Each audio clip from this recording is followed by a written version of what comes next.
Job descriptions. This is a really crucial part of the job search strategy.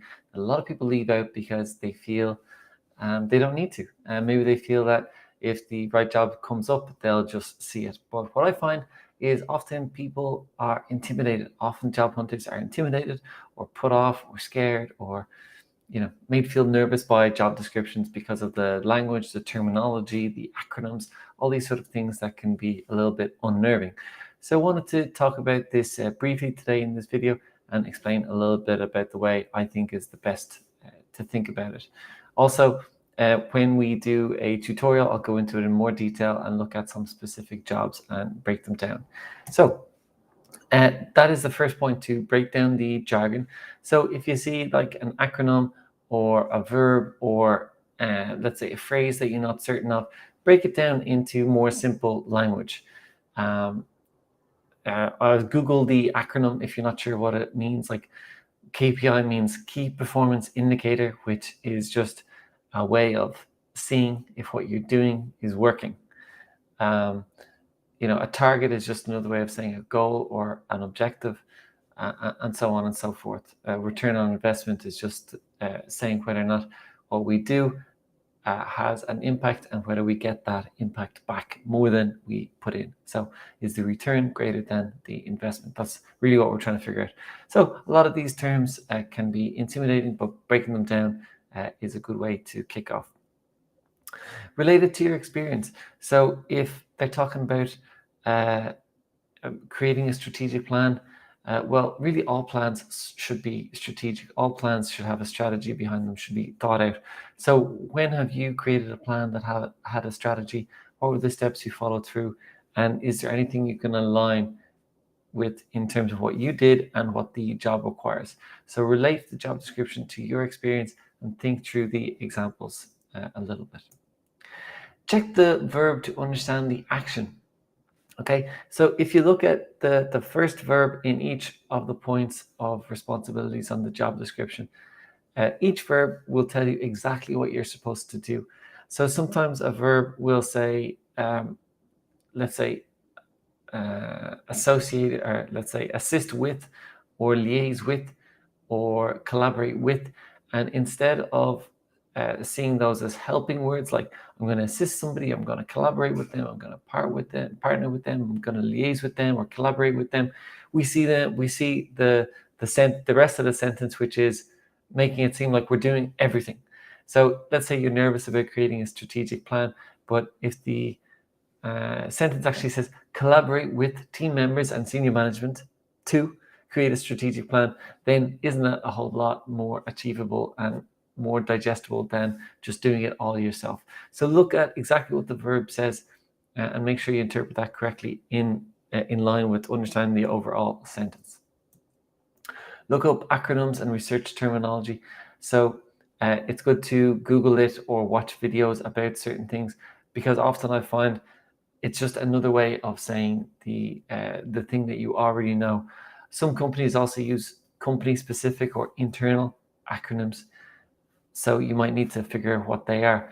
But I would never be put off by just an acronym, because it could just be something I already understand. So make sure you research acronyms or confusing terminology first, to get a better understanding of it and to put your your concerns at ease. One thing that a piece of terminology that confuses a lot of people, just generally speaking, is, let's say, the word inflation. Not a lot of people know what inflation is. So that's why on the news and in newspapers, we see people talk about the cost of living. So the cost of living is a much easier way to understand the word inflation, because the explanation of what it is in the phrase itself. Okay, so once we understand that, we can move forward. Be conscious of phrasing. So desirable versus required. Sometimes employers use things like preferred or ideally, or all these types of words that suggest that, this would be good, but it's not essential. So look at exactly what they're saying. And if you have it, great, but otherwise, they're not exactly asking for that. The same way when you go to the shop to buy shoes or to buy food, there's things that you desire or that would be ideal or that would be preferable, but at the end of the day, you still have a need to get that thing, and you're prepared to negotiate in some way. So we might be prepared to pay a little bit more, or we might be prepared to get something a little bit different if it's going to meet our needs more or less. So everyone's just looking for the ideal outcome, but often we can't get it, so we have to just get what is preferred or desirable, or as close as possible to what it is we're looking for. Be aware of clarity, consistency, and sense. What I mean by this is sometimes job descriptions are copy and pasted from other areas, or they're put together by 2 or 3 people. And so they might have conflicting messages, or they might not necessarily make 100% sense, or they might not be consistent. So I guess just take it with a pinch of salt and ask yourself, does this make sense? Is this complete? Is it consistent? Because if you're getting conflicting messages, or it's not very clear, maybe the person writing it wasn't really clear on what they were looking for, and I just wouldn't want that to be a reason to put you off actually applying for the job. Or if they say on one level, if they say in one part that you're at a junior level and the next part you're at a senior level, again, I wouldn't want you to be put off by the senior level piece because they've contradicted themselves in an earlier part. So just be aware of the clarity, consistency, and the sense of the job description, and not be put off by any conflicting messages.